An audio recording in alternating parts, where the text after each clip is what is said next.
My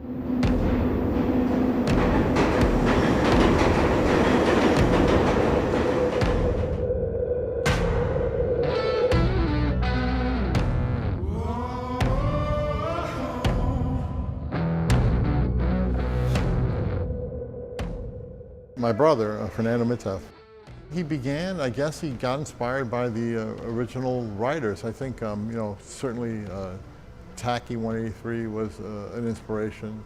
There was a particular writer that lived in our neighborhood, Checker 170, and he would refer to him as his hero. And so Checker 170 lived literally like 2 or 3 blocks away.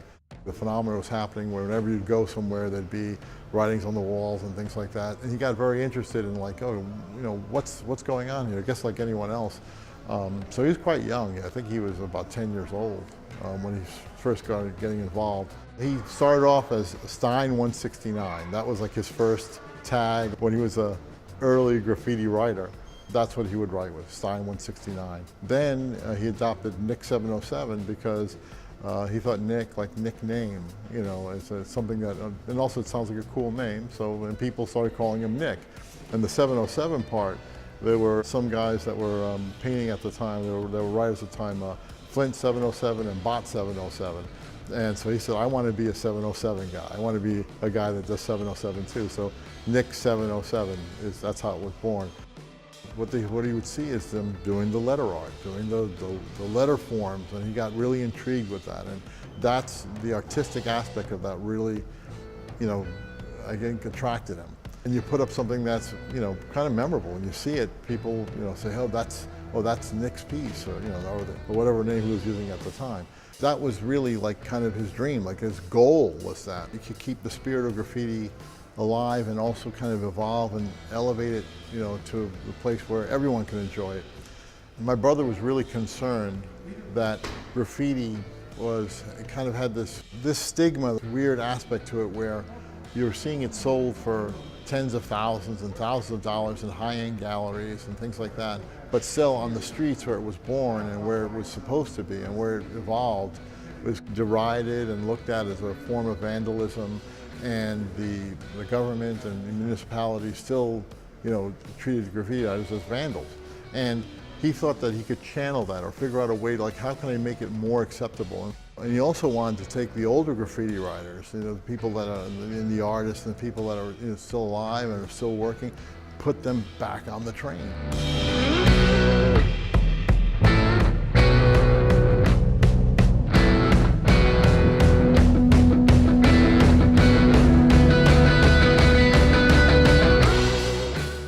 To see them back on the trains. How can I get this back on the trains where it belongs, even though it's outlawed there? So he came up with InstaFame Phantom Art, which is essentially creating the art in the proper format that they can go into the ad spaces.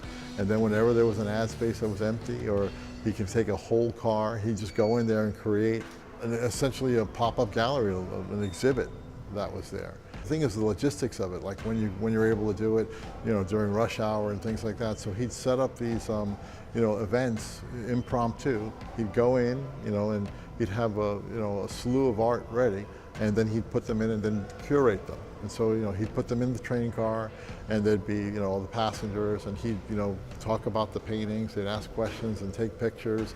And he'd do this for like an entire run on the train. He did this many, many times. So his whole idea was this could perhaps provoke the municipality, the city government to take a look at this and say, look, graffiti is the largest art movement in the world. There's so many people engaged in it.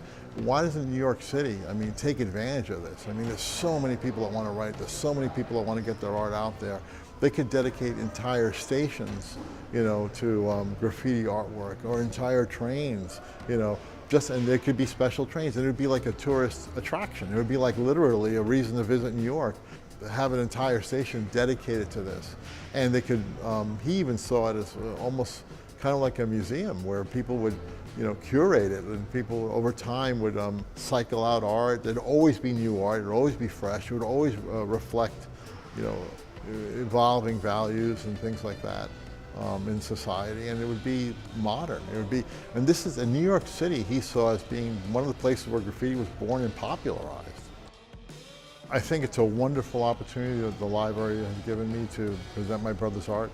And I would like to take it even further, as far as a touring exhibition around the country, also to get the story, like how he developed it. And it's very inspiring for other artists. I mean, that's the other thing too about art being in the public space, that it inspires people to create. And create is like a natural, for human beings, creation is a natural impulse.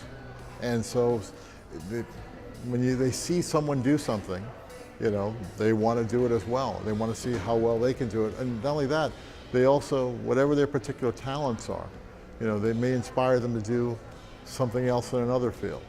So it's like, wow, that.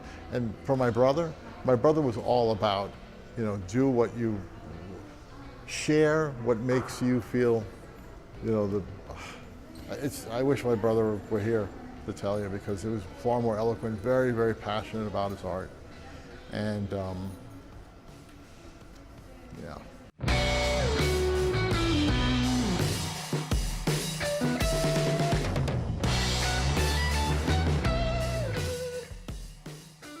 We have 15 locations throughout the county. All of those locations provide an opportunity for local artists to exhibit their work. If anyone's interested in displaying their artwork, they just go to our website, ocls.info/art, and there'll be more information about how they can get involved.